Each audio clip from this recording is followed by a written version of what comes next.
la demande de Ludivine, 15 ans, de Bourgogne et de Patricia, Franck Ferrand se penche aujourd'hui sur le cas d'une grande figure de la Révolution, Camille Desmoulins. Bonjour Franck. Bonjour Céline, bonjour à tous. Vous aurez remarqué l'âge moyen de tous ces auditeurs qui nous demandent de traiter tel ou tel sujet. Ils sont vraiment tous très jeunes. Je les salue. Il y a des gens de tous les âges qui aiment l'histoire. Il faut le dire parce que souvent on se fait de fausses idées sur le sujet. Desmoulins est un petit peu resté dans l'ombre de Danton et d'autres monstres sacrés de la Révolution.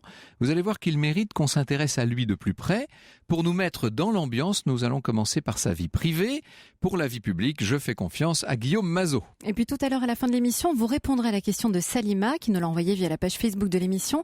Elle voudrait connaître l'origine des autoroutes. Eh bien ça tombe bien, j'en parlais chez Thomas Soto il y a quelques jours.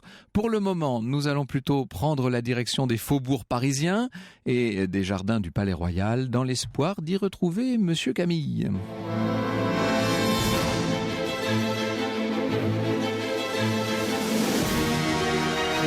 Europe 1, au cœur de l'histoire. Franck Ferrand.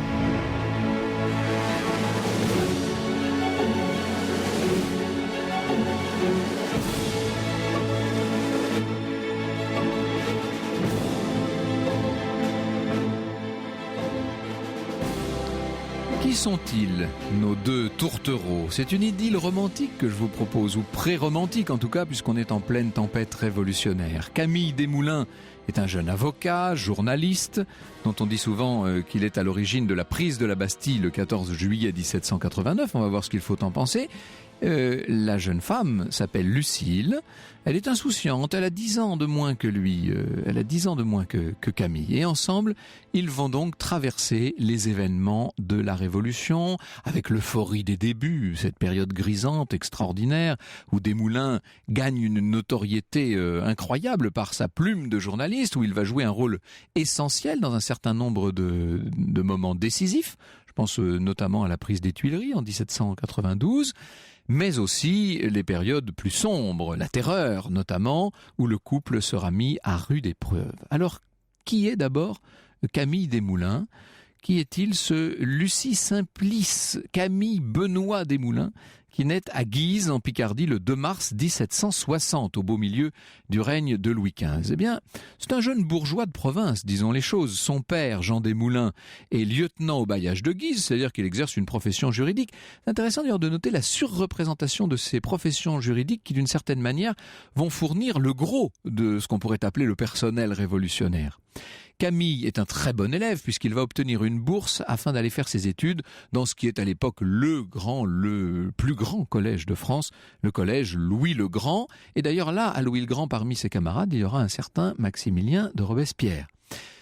Camille étudie donc le droit, il devient avocat en 1785. Seulement, vous avouerez que pour un avocat, il a quand même un petit problème, c'est qu'il a le plus grand mal à s'exprimer. Il bégaye, il bute sur les mots, ce qui évidemment dans un prétoire ne fait jamais très bon effet. Du coup, il n'a pas vraiment de clientèle. Quand je dis qu'il n'en a pas vraiment, pendant longtemps, il n'en a pas du tout. Avocat sans cause, nous dit André Castelot. Il était pauvre et gagnait sa vie en copiant des requêtes pour les procureurs. On riait un peu de lui au palais, car cet avocat bégayait et commençait ses phrases par des malheureux « incompatibles avec le prétoire ». Quand il avait trop faim, il partait pour Guise, où vivaient ses parents. Il faut vous dire que, par ailleurs, et en dehors de ces plaidoiries qu'il n'a même pas à prononcer, Desmoulins écrit, mais qu'il écrit des poèmes, il écrit du théâtre. On est dans cette espèce de grand moment un peu lyrique, vous savez, où on renoue avec les lettres dramatiques. Camille Desmoulins est un petit peu plus chanceux sur le terrain de l'amour, il faut bien le dire. Beaucoup plus chanceux, on va s'en rendre compte. En 1783, à Paris, il a fait une rencontre qui, il l'ignore encore à l'époque, mais qui va changer sa vie. Il demeurait à l'hôtel de Pologne, rue Saint-André-des-Arts, nous dit Castelot. Par la fenêtre, il regardait une petite voisine de 13 ans, jolie comme un cœur, blonde comme un rayon de soleil. Oui, 13 ans, c'est une bien jeune adolescente dans un premier temps. Elle est toute mignonne, menue, élégante, avec des traits délicats, de très grands yeux en amande. Elle se promène souvent avec sa sœur et surtout avec sa mère, au jardin du Luxembourg. J'insiste sur la mère parce que c'est elle dont notre Camille va dans un premier temps tomber amoureux. La mère s'appelle Madame Laridon du Plessis. Et donc la petite, elle, c'est Anne-Lucille Philippe. Tout le monde l'appelle Lucille. Son père est premier commis du contrôle général des finances. Alors là, on n'est plus du tout dans la même bourgeoisie. Là, on monte de 3 ou 4 étages d'un coup. On est dans la grande et belle bourgeoisie parisienne, milieu très aisé.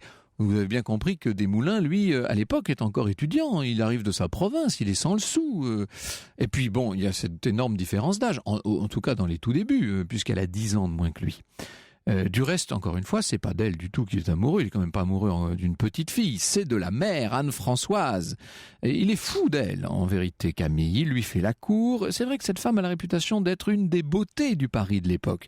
Du coup, il n'a pas vraiment remarqué, dans un premier temps, il n'a pas vraiment remarqué dans le sillage de la belle dame, cette petite fille qui se cache plus ou moins dans les jupes de sa mère.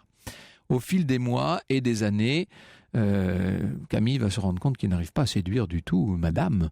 Alors il va s'intéresser à mademoiselle d'une certaine manière, qui entre-temps est devenue une belle adolescente. Elle a 17 ans maintenant. En mars 1787, Camille prend sa décision, il va épouser Lucille. Seulement, pour ça, il faut l'autorisation des parents, bien entendu. Et le père de Lucille refuse. Desmoulins n'a pas de situation, ce n'est pas suffisant. Alors, Camille est tellement furieux qu'il va écrire à son père une lettre qui est restée célèbre et qui mérite qu'on en lise un extrait. Depuis 6 ans, écrit le jeune avocat sans le sou, je n'ai pas eu le nécessaire. Dites vrai, m'avez-vous jamais mis en état de n'avoir point à payer le loyer exorbitant des chambres garnies? Oh, la mauvaise politique que la vôtre, de m'avoir envoyé 2 louis à 2 louis, avec lesquels je n'ai jamais pu trouver le secret d'avoir des meubles et un domicile, qu'avec un domicile j'aurais été président, commandant de district, représentant de la commune de Paris. Au lieu de quoi je ne suis qu'un écrivain distingué. Envoyez-moi un lit si vous ne pouvez m'en acheter un ici. Est-ce que vous pouvez me refuser un lit ? Demande-t-il à son père. Évidemment, le mariage est mal parti quand on voit les choses sous cet angle. Depuis quelques mois, il faut vous dire que Desmoulins fréquente Versailles et les députés.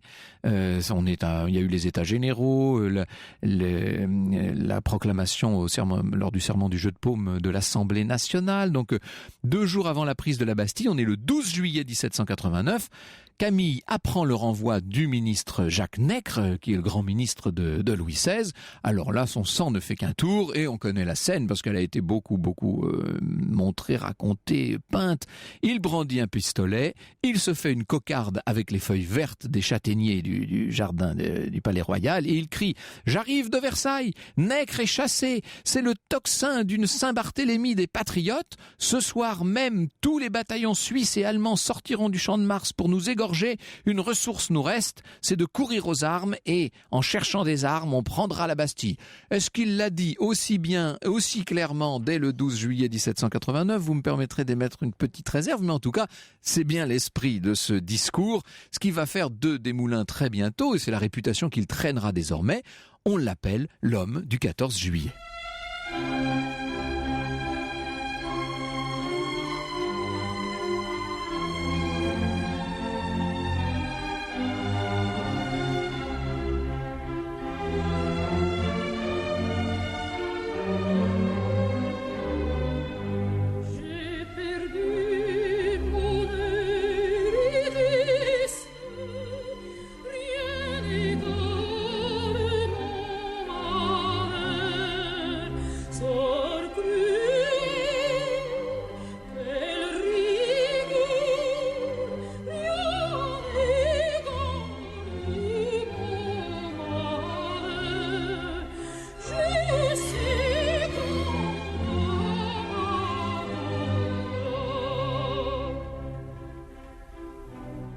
Maria Callas sur Europe 1 avec J'ai perdu mon Eurydice, un extrait du célèbre opéra Orphée et Eurydice de Gluck. Dans un instant sur Europe 1, nous revenons avec vous, Franck Ferrand, à Camille et Lucille Desmoulins.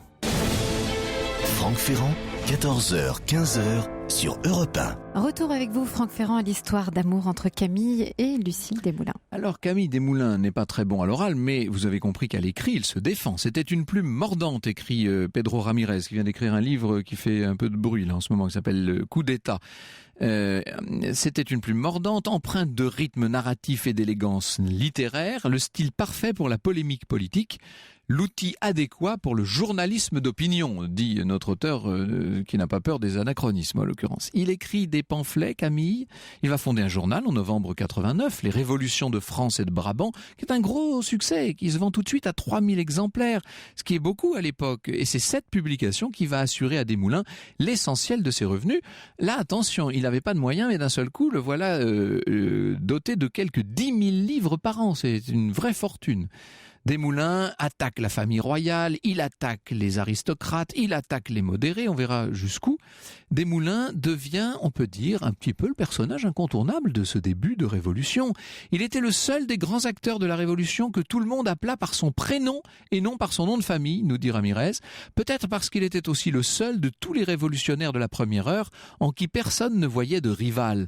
En revanche, beaucoup voyaient en lui une sorte de petit frère aussi capricieux que brillant, aussi émotif que changeant, aussi loyal et engagé que panier percé, embrouilleur et doué pour s'attirer toutes sortes d'ennuis, libre comme l'oiseau, irresponsable comme un grand et turbulent enfant. Camille était un personnage romantique avant l'invention même du romantisme. Plus rien désormais ne s'oppose au mariage entre Camille et Lucile, qui est devenue célèbre à défaut d'être encore tout à fait riche, quoique. Depuis plusieurs mois, Lucile ne cesse d'envoyer des lettres enflammées à Camille. « Je n'ose m'avouer à moi-même ce que je sens pour toi », écrit-elle. « Je ne m'occupe qu'à le déguiser. Tu souffres, dis-tu ? Oh, je souffre davantage. Ton image est sans cesse présente à ma pensée. Elle ne me quitte jamais. Je te cherche des défauts, je les trouve et je les aime. » Si ça, c'est pas de l'amour. Le consentement de la famille de Lucile est donc obtenu à la fin de cette année 1789 et un an plus tard, le 29 décembre 1790, Lucile Duplessis et Camille Desmoulins se marient donc à l'église Saint-Sulpice. C'est drôle que Dumoulin d'ailleurs se marie à l'église alors qu'il passe son temps à attaquer les prêtres dans ses feuilles. La mariée portait un corselet de satin rose avec une jupe évasée, le marié traînait un gilet blanc à fleurs brochées, s'il vous plaît. Parmi les témoins, on trouve Pétion, figurez-vous, l'étoile montante de l'Assemblée constituante, futur maire de Paris, Pétion. On trouve aussi un certain Maximilien de Robespierre, comme quoi vous voyez que les liens qui s'étaient peut-être noués à Louis le Grand ont eu des effets. Personne ne pouvait présager que 3 ans et demi plus tard, les mêmes protagonistes allaient se déchirer et tous, d'une manière ou d'une autre, finir sur l'échafaud. Lucile suit Camille dans un nouveau logement, 2 places du Théâtre Français, qu'on appelle aujourd'hui la place de l'Odéon. Très jolie place en demi-cercle à Paris. Cette période, c'est une jolie période pour eux. C'est l'amour, c'est les moyens, c'est la notoriété. Enfin, tout va très bien. Tout va très bien, sauf que, évidemment, à mesure qu'on avance dans la Révolution, les choses se corsent, bien entendu. La carrière politique de Camille se poursuit. En 1791, il entre au club des Cordeliers. En juillet 91, après la fameuse fusillade du Champ de Mars, où la garde nationale a tiré sur des manifestants qui demandaient la déchéance du roi, Camille Desmoulins se trouve recherché par la police. La publication de son journal est suspendue après 86 numéros. Alors il en lance un autre qui va s'appeler La Tribune des Patriotes. Ça va être un échec, celle-ci. Desmoulins est obligé d'aller se cacher à Versailles, puis à Bourg-la-Reine.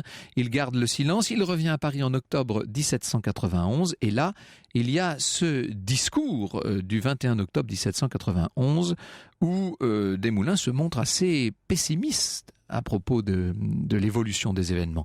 Cette position va le marginaliser de plus en plus d'ailleurs. Le 6 juin 1792, Lucile donne naissance à leur premier fils, enfin à leur fils Horace Desmoulins. Et puis le 6 septembre 92, lui-même devient député de Paris à la Convention, comme Robespierre, Danton, Marat. On est encore là dans la période du bonheur. Le 10 août 1792, le peuple de Paris, vous le savez, s'empare du palais des Tuileries. Lucile suit Camille, si je puis dire. En tout cas, elle le rejoint. Je cite ce qu'elle raconte elle-même. Le 8 août, je suis revenu de la campagne. Déjà, les esprits fermentaient bien fort. On avait voulu assassiner Robespierre. Le 9, j'eus des Marseillais à dîner. Nous nous amusâmes assez. Après le dîner, nous fûmes tous chez Monsieur Danton. La mère pleurait. Elle était on ne peut plus triste. Son petit avait l'air hébété. Danton était résolu. Moi, je riais comme une folle. Il craignait que l'affaire n'eût pas lieu. Camille apparaît avec son fusil. Il annonce à Lucile qu'il part avec Danton pour l'hôtel de ville. Elle est en pleurs. On est dans le bouillonnement de cette chute de la monarchie. Toute la journée du 10 août se passe ainsi dans l'angoisse. Le canon commence à tonner, le boulanger refuse de donner du pain à Danton et à Desmoulins. « C'est la faute à votre Camille !» crie une voisine. Par précaution, Lucile et son mari ne couchent pas chez eux ce soir-là et le 11, Lucile écrit « On brise les glaces dans le château, on nous a rapporté des éponges et des brosses de la toilette de la reine. » Et le lendemain, elle ajoute ces 5 mots « En rentrant, j'appris que Danton était ministre. » Ah, là, ça sent la promotion pour Camille Desmoulins. Il devient secrétaire général de la chancellerie et le voilà qui s'installe place Vendôme, s'il vous plaît. Il écrit à son père. Là, il va se venger. Hein. Il écrit à son père « Me voilà logé au palais des Maupoux et des Lamoignons.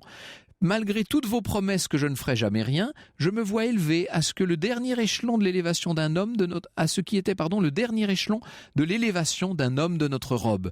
La vésicule de vos gens de Guise, si plein d'envie, de haine, de petites passions, va bien se gonfler aujourd'hui. » Dire que quelques années plus tôt, Desmoulins demandait un lit à son père.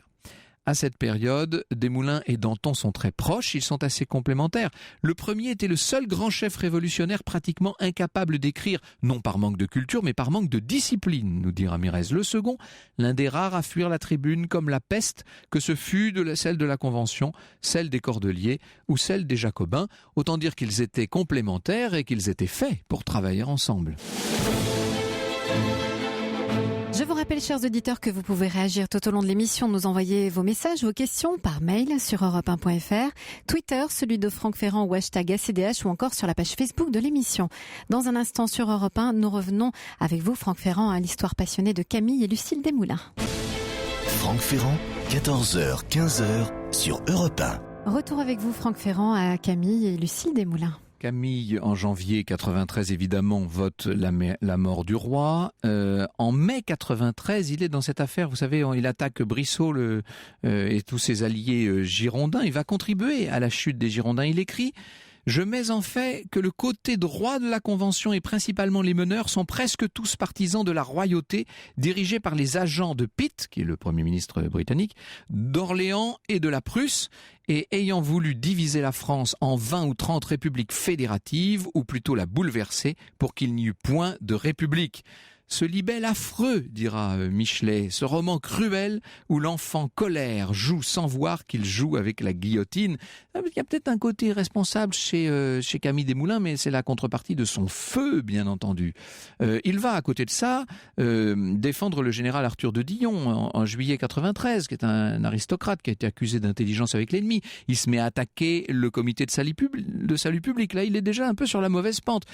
On se demande si Lucile va le suivre dans ce qui bientôt sera sa chute. Non, écrit-il, la liberté, cette liberté que j'adore, cette liberté descendue du ciel n'est point une nymphe de l'opéra, ce n'est point un bonnet rouge, une chemise sale ou des haillons. La liberté, c'est le bonheur, c'est la raison, c'est l'égalité, c'est la justice. Là, les partisans de la terreur, évidemment, vont bientôt lui tomber dessus. Robespierre dira « Camille est un enfant gâté, il avait d'heureuses dispositions, mais les mauvaises compagnies l'ont égaré. Il faut sévir contre ses écrits, mais le conserver parmi nous. Je demande pour l'exemple que les numéros de Camille soient brûlés. » Et on va voir peu à peu l'étau se resserrer autour du couple de Desmoulins. Je dis autour du couple parce que même dans la tourmente, et presque surtout dans la tourmente, Lucile suit Camille. Le 31 mars 1794, des soldats arrivent chez les Dumoulin, donc au 3e étage, 2 places du Théâtre Français. Camille est là dans sa chambre, il rêve, écrit André Castelot. Par la porte ouverte, il voit sa chère Lucile étendue sur son lit. Dans un berceau dort leur enfant, le petit Horace. Soudain, il tressaille, il entend le pas d'une patrouille. Camille ouvre la fenêtre donnant sur la place de l'Odéon, à l'angle de la rue Crébillon, et regarde, il a compris. On vient m'arrêter. Lucile se jette dans ses bras. Il l'embrasse comme un fou, puis va ouvrir lui-même au policier. En un instant d'angoisse poignante, il revécut là tout son passé. À la fenêtre ouverte, se détachant sur le fond lumineux de la chambre, il vit la silhouette de Lucile, demi-nue, secouée de sanglots, les bras tendus vers lui, l'appelant, lui criant « Adieu !» En tournant le coin de la rue de Vaugirard, il l'entendait encore, puis la voix se perdit dans le lointain. La mort commençait. Il est envoyé au palais du Luxembourg, qui à l'époque, ne nous y trompons pas, est devenu une prison d'État. Il écrit, évidemment, Camille écrit comme il le peut à Lucile. « Je me suis levé pour t'écrire, dit-il, mais ouvrant mes fenêtres, la solitude, les affreux barreaux, les verrous qui me séparent de toi ont vaincu toute ma fermeté d'âme. J'ai fondu en larmes, ou plutôt... j'ai sangloté en criant dans mon tombeau. Lucile, Lucile, ô ma chère, où es-tu? J'avais rêvé une république que tout le monde eût adorée. Je n'ai pas pu croire que les hommes fussent si féroces et si injustes. Et ça va s'aggraver, bien entendu. As-tu pris quelques moments pour endormir ta douleur? Lui écrit Lucile en échange. Mon bon loup, unique bien, bonheur de mon âme, mon ami, calme tes esprits. Songe à ta santé, ta Lucile t'en conjure. As-tu reçu mes cheveux? Oui, elle lui a fait parvenir une mèche de cheveux. Il est jugé au début d'avril 1794 et Lucile le suit encore et toujours. Elle est suspectée à cette époque-là. Le 5 avril, la charrette dans laquelle se trouvent Danton et Desmoulins se dirige vers la place de la Révolution, notre place de la Concorde. Il implore sa femme et son fils. Il a les poignets liés, ce qui fait qu'il demande à Danton de l'aider à extraire de sa poche cette mèche de cheveux que Lucile lui avait envoyée, justement. Au pied de l'échafaud, Desmoulins prit le bourreau de remettre cette mèche aux parents de sa femme. Après sa mort, il crie « Peuple, on te trompe, on tue tes amis. Mon seul crime n'a jamais été que d'avoir versé des larmes. » Et au moment où le fer de la guillotine va s'abattre, on dit qu'il disait encore « Lucile ». Lucile Desmoulins, qui est arrêtée à son tour. Lucile qui, le 13 avril 1794, va suivre Camille. À son tour, elle ira jusqu'à l'échafaud, je vous l'ai dit, jusqu'au bout. Lucile aura suivi Camille. Bonjour Guillaume Mazot. Nous avons vu cette histoire de Desmoulins un peu par le petit bout de la lorgnette, par le bout conjugal et romantique. On va voir un peu ce qu'il faut en penser sur un plan plus politique avec vous.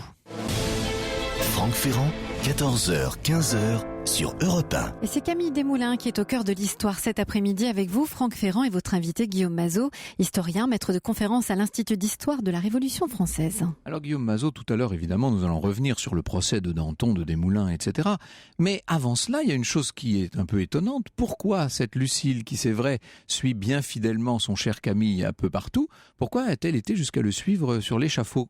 Comment se fait-il qu'on l'ait tout simplement guillotiné? Qu'est-ce qu'on lui reprochait à elle? Alors à mon avis, l'exécution de Lucile Desmoulins révèle deux choses. D'abord, si vous me permettez, que en fait, un certain nombre de femmes sous la Révolution, elles ne font pas que suivre leur mari. Excusez-moi. En fait, ça montre qu'elle avait un engagement politique depuis longtemps. Lucile Desmoulins, elle connaissait Sylvain Maréchal, elle connaissait Stanislas Fréron, qui étaient quand même des révolutionnaires assez radicaux. Elle avait une pensée politique.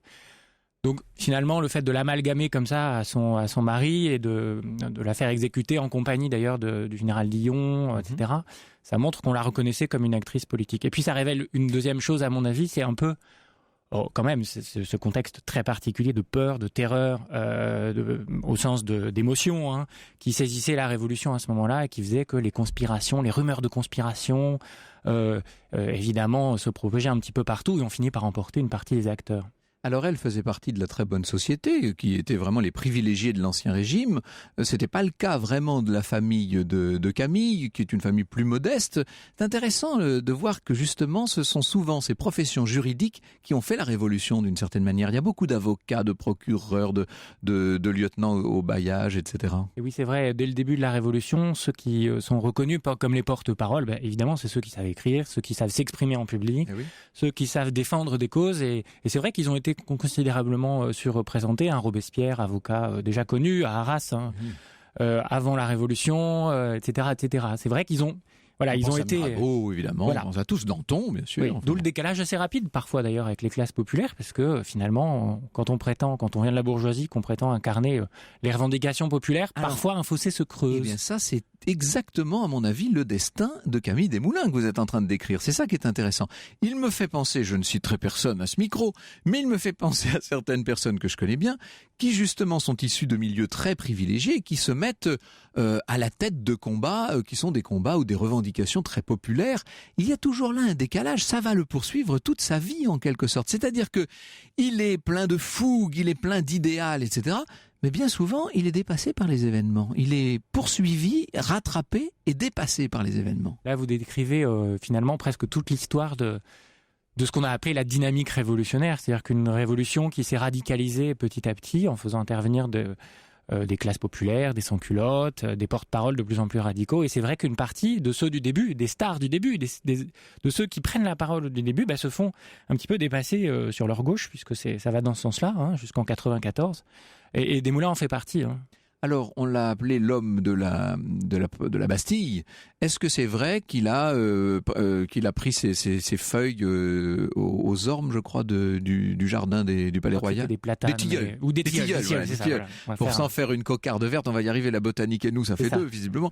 Mais il s'en est fait une cocarde verte et il a appelé à l'insurrection et à la prise de la Bastille. Ou est-ce que c'est une réécriture a posteriori? Non, alors oui, il a complètement réécrit son histoire. D'autres s'en sont chargés pour lui, parce que finalement, c'est un des seuls montagnards quand même qui ont été ça a été un protagoniste de la dictature de salut public, mais il a une bonne image. Alors, même si elle a été retravaillée, c'est pas faux. C'est-à-dire qu'il savait pas trop parler, mais ce jour-là, il a un talent pour s'imposer au cœur des événements. C'est-à-dire que parmi ces dizaines de gens là qui montent sur les tables, etc., au café de foie, au Palais Royal, c'est lui qu'on remarque. Il prend une feuille, il la met un petit peu sur son chapeau, il trouve une sorte d'insigne révolutionnaire qui s'imposera comme une cocarde. Et puis c'est vrai que, alors à travers un discours très très radical, il sait profiter d'une situation pour se faire remarquer. Les révolutions font surgir comme ça des hommes nouveaux. Il en fait partie. Il a ce talent de s'imposer dans l'action directe. Et il a un talent qui, évidemment, nous paraît à nous très moderne et nous parle. C'est un talent de journaliste, en fait. Il sent l'événement, il est presque en avance de l'événement et les éditoriaux qu'il écrit, les textes qu'il publie, sont presque prophétiques d'une certaine manière. C'est assez étonnant. Il a 24 heures d'avance sur l'événement. C'est quelqu'un qui sait lire l'actualité et qui sait saisir le pouls des événements. Et c'est vrai qu'il se fait connaître, alors non seulement par ce discours du 12 juillet qui commence les trois glorieuses, on pourrait dire, les 3 journées de la Révolution qui mèneront à la prise de la Bastille, mais aussi il se fait connaître en publiant son premier pamphlet, c'est La France libre. Alors qui n'a rien à voir avec l'autre France libre de la Seconde Guerre mondiale, mais qui montre que, selon lui, en tout cas, dès l'été 89, la France s'est libérée. Pour lui, qu'est-ce que ça veut dire? Ça veut dire c'est libéré de la monarchie. C'est très en avance. Il fait partie des très rares républicains. Voilà, c'est ça. Non, mais c'est fondamental. Parce qu'à la limite, son engagement politique se révélera assez modéré, somme toute. Il mourra de sa modération. On verra jusqu'où, ça, justement. Oui. Mais à côté de ça, sur un plan institutionnel, c'est un républicain pur et dur. Je ne l'ai pas dit tout à l'heure, mais au moment où il monte à la tribune de la Convention pour annoncer le verdict qu'il réserve au roi, ce que devaient faire donc tous les députés qui passaient l'un après l'autre et devaient dire pourquoi ils se prononçaient, est-ce qu'ils étaient pour le bannissement, etc. Lui dit la mort et il dit beaucoup trop tard pour l'honneur de la Convention. Ça, c'est assez terrible. C'est-à-dire qu'il aurait été pour qu'on tue le roi tout de suite. C'est assez inouï comme... Oui, en tout cas, là, c'est en 89, il le pense pas comme ça. Il pense que la monarchie est un mauvais régime et il appelle pas du tout à l'exécution du roi. Il refait l'histoire des monarchies en disant que finalement, il y a très peu de rois qui ont su régner de manière juste. Que la monarchie est par nature une tyrannie, un despotisme, et que une république est possible. Alors, en plus, ce qui le distingue des autres, c'est qu'il a une vision internationale des événements. Il sait très bien, vous savez, à la fin du XVIIIe siècle, la France n'est que la dernière de toutes les révolutions. Il y a eu évidemment l'Amérique. C'est très important de le dire. Il y a eu la Hollande, les Provinces-Unies, il y a eu le Brabant, c'est-à-dire la Belgique. Et lui, voilà, il pense tous ces événements-là ensemble et il dit il existe des républiques qui sont grandes, les Provinces-Unies, les États-Unis, et donc pourquoi pas en France? Jusqu'ici, on pensait que les républiques ne pouvaient vivre que dans des petites cités-États, vous savez, comme la Grèce antique. Et lui, il dit non, c'est possible. Voilà, c'est ça. Non, lui, il dit c'est possible, et très très tôt, il dit ça. Et non seulement pour lui c'est possible, mais ça doit être mis en œuvre en quelque sorte. Ouais. Alors il ne sait pas comment, parce que c'est pas un praticien, mais en revanche c'est un théoricien de l'action, ça on peut le dire. Et donc d'autres vont s'inspirer de ce que lui écrit. C'est ça qui est étrange. Exactement. Alors voilà, c'est le propre de ces journalistes. Moi je pense à Marat évidemment, et son Ami du peuple. Je pense à Loustalot. Aujourd'hui on le connaît moins, mais il était presque aussi connu que Desmoulins au tout début de la Révolution. Puis il est mort en 90. C'est-à-dire ces journalistes qui sont pas des simples journalistes au sens dont on va, excusez-moi, c'est pas péjoratif, mais ils n'expliquent pas les événements. Ils ont à ce moment-là vraiment une sorte d'ambition d'inspirer l'action. Alors ce qui est assez différent de la conception du journalisme d'aujourd'hui. Et effectivement, il fait partie de ces gens-là, et en valorisant l'action. Et parfois, c'est son discours de la lanterne aux Parisiens, par exemple, en disant voilà, finalement la justice, la violence populaire, on peut l'expliquer. Elle a des raisons. Il est plutôt ce qu'on appellerait aujourd'hui un éditorialiste d'opinion, en fait. Exactement. C'est plutôt ça qu'un journaliste. Il prend la parole. Voilà. Oui, c'est ça. Il dénonce constamment ce fameux complot complot aristocratique. Alors ça, c'est un terme, ça fait partie de ces mots qu'on lit tout le temps quand on parcourt la littérature révolutionnaire. Qu'est-ce que c'est que ce fameux complot aristocratique que les Desmoulins voient partout? Alors ça vient de loin en fait. C'est pas les révolutionnaires qui l'ont inventé, c'est dès les années 1750, à cause d'une société qui est profondément inégalitaire, qui est très corrompu, il faut très dire. corrompu. Desmoulins, s'il atteint Louis le Grand, c'est pas la méritocratie à ce moment-là, c'est qu'il est bon élève, mais surtout qu'il a des appuis, que quelqu'un peut le placer là. Sinon, il aurait beau être très bon élève, il serait jamais arrivé là. Et donc, dès les années 1750, se développe l'idée que les aristocrates, non seulement veulent le pouvoir et veulent le garder et la richesse, mais en plus qu'ils veulent tuer le peuple.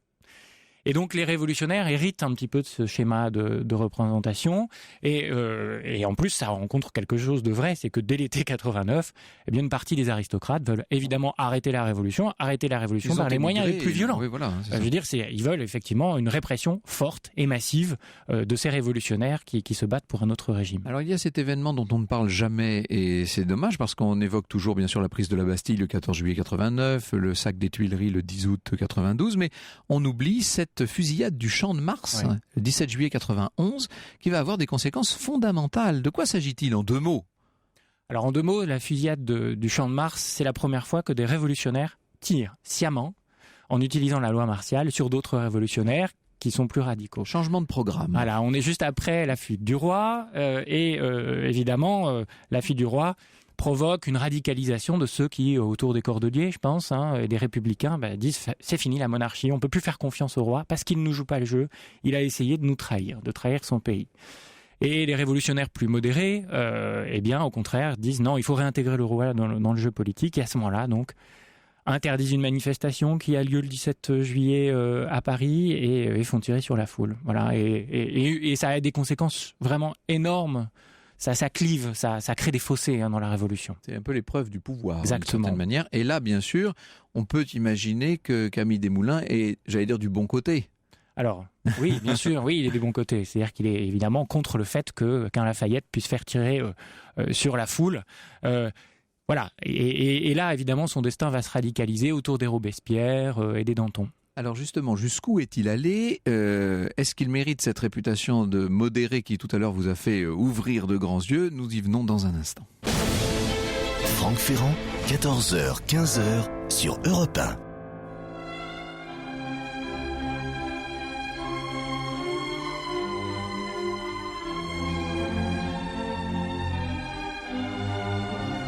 Au cœur de l'histoire, vous nous parlez cet après-midi, Franck Ferrand, de Camille Desmoulins, avec votre invité Guillaume Mazot, historien, maître de conférence à l'Institut d'histoire de la Révolution française. Alors Guillaume Mazot, j'aimerais essayer de comprendre un peu quel est le positionnement politique de Camille Desmoulins. C'est très difficile parce qu'évidemment, à mesure qu'on avance dans les événements révolutionnaires, la situation, comment pourrait-on dire, le paysage politique, pour employer un terme actuel, se déporte de plus en plus. Actuellement, c'est de plus en plus à droite. À l'époque, c'était de plus en plus à gauche. Donc, il faut arriver à suivre d'une certaine manière. On va vers des prises de position qui sont de plus en plus radicales. Oui, la trajectoire de Desmoulins, elle est vraiment intéressante parce qu'elle montre toutes les contradictions dans lesquelles les acteurs de la Révolution sont pris complètement. C'est-à-dire qu'au départ, donc c'est quelqu'un qui est très radical de la Révolution, donc un des premiers républicains, pour que le peuple participe vraiment à la Révolution, pour que le régime soit vraiment démocratique et que ce ne soit pas simplement républicain. Il participe à la dictature de salut public. En tout cas, il la soutient. Puis après, il est député, etc. Il faut le dire ça parce il est aux côtés de Robespierre. Il en sera la victime, mais dans un premier temps, il en a été le laudateur. Évidemment. Et dans un contexte de guerre où il pense que pour défendre la République, qui est très jeune et très fragile et menacée de toutes parts, y compris à l'extérieur et à l'intérieur, il faut suspendre provisoirement les libertés et il faut installer une dictature provisoire comme sous la Rome antique, si vous voulez. Bon. Donc il pense que la violence populaire est une forme de justice parfois, etc. Donc il est très très radical. Voilà. Et puis petit à petit, il va se désolidariser de Robespierre, il va se désolidariser aussi, surtout des beaucoup plus radicaux que sont ceux qu'on appelle les hébertistes, qui sont très proches des sans-culottes. Et là, on assiste à des moments qui sont assez classiques dans la Révolution de bascule, où il devient le modéré, il devient même le contre-révolutionnaire aux yeux de certains. Et il le fait en assumant ça, lui. Donc ça, il manque pas de courage. D'ailleurs, depuis le début de la Révolution, il manque pas de courage. Il a toujours été à contre-courant, finalement. D'une certaine manière. Au début, il était parmi ceux qui voulaient aller plus loin, et au moment où ça va trop loin, il fait partie de ceux qui voudraient freiner les choses. Exactement. Voilà. Donc, à ce moment-là, il décide de pas aller plus loin. On est à fin 93, et là, comme toujours, c'est par les journaux qui s'expriment. C'est un député à la Convention qui n'est pas forcément très doué pour prendre la parole, comme on l'a déjà dit. Donc, il s'exprime par les journaux et publie un journal qui s'appelle Le Vieux Cordelier. C'est tout un programme. C'est-à-dire qu'il se présente là comme une sorte de vétéran. Le vieux cordelier, celui qui a vécu, qui regarde un petit peu ces années de la Révolution qui ont précédé en disant on est allé trop loin, il faut arrêter cette violence-là. Elle est plus nécessaire, elle est même plutôt néfaste à la République. On a dit qu'il y avait autour de lui des gens, on parlait de corruption tout à l'heure, qui n'étaient quand même pas parfaitement probes. Je pense évidemment à Fabre d'Églantine avec l'affaire de la Compagnie des Indes. Et il y a eu bien sûr toutes les accusations contre Danton lui-même. Quelle était sa position lui vis-à-vis de toutes ces affaires, si je puis dire ? C'est vraiment intéressant parce que très vite, Desmoulins, c'est un de ceux, par exemple comme Marat, qui vante les mérites de la dénonciation. C'est-à-dire, c'est pas la délation. La dénonciation, c'est le fait de dénoncer des gens qui sont corrompus de manière publique et surtout pas anonyme. C'est-à-dire on dit qui on est. Oui, c'est pas le corbeau. Donc c'est un acte de vertu républicain et citoyen. Et d'ailleurs, il l'a fait contre Brissot, contre les Girondins. Jean-Pierre Brissot démasqué. Il a publié des choses comme ça, voilà. Et puis, il devient. C'est tout le problème de la vertu et de la transparence. Pendant la Révolution, il devient lui-même la cible de ça, dans un climat de suspicion.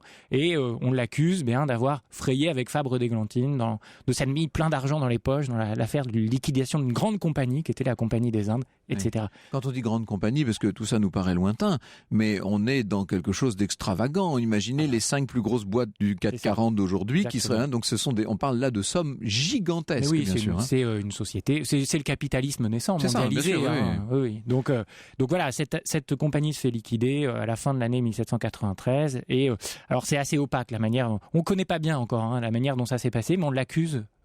On l'accuse aussi d'avoir des relations amicales avec Sullot, par exemple, un ancien contre-révolutionnaire. Eh bien, on ne sait pas encore. On pense que probablement pas, qu'il était assez vertueux. Ça n'a jamais été prouvé.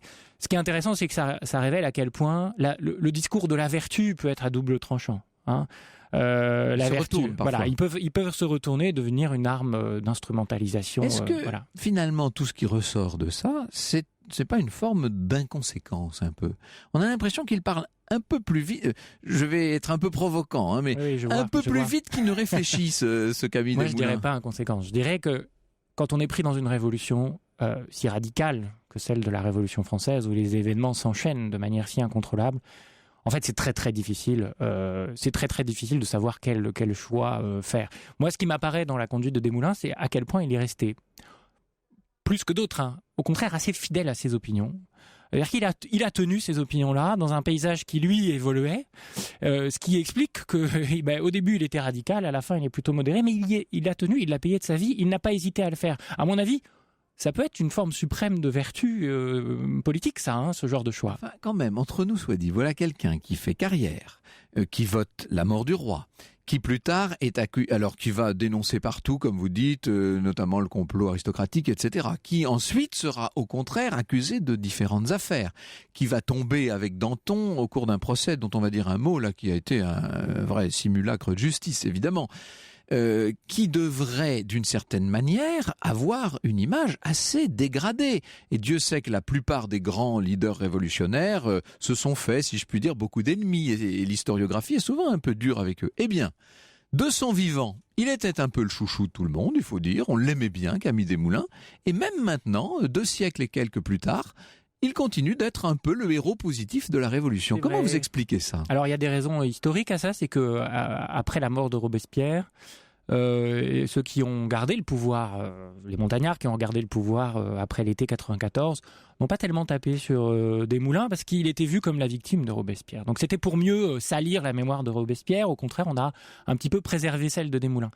Et puis il reste le jeune homme du Palais Royal. Il y a une image évidemment un peu romantique. Oui. Et puis son amour, et puis sa femme, frustré, voilà. pendant longtemps frustré avec Desmoulins, avec Lucille, a un petit peu finalement redoré son image, même si je sais que par exemple, les gens de Guise, où il y a une statue en l'honneur de Desmoulins, militent parfois. Il y a une association là qui milite pour qu'il y ait une statue de Desmoulins au Palais Royal, etc.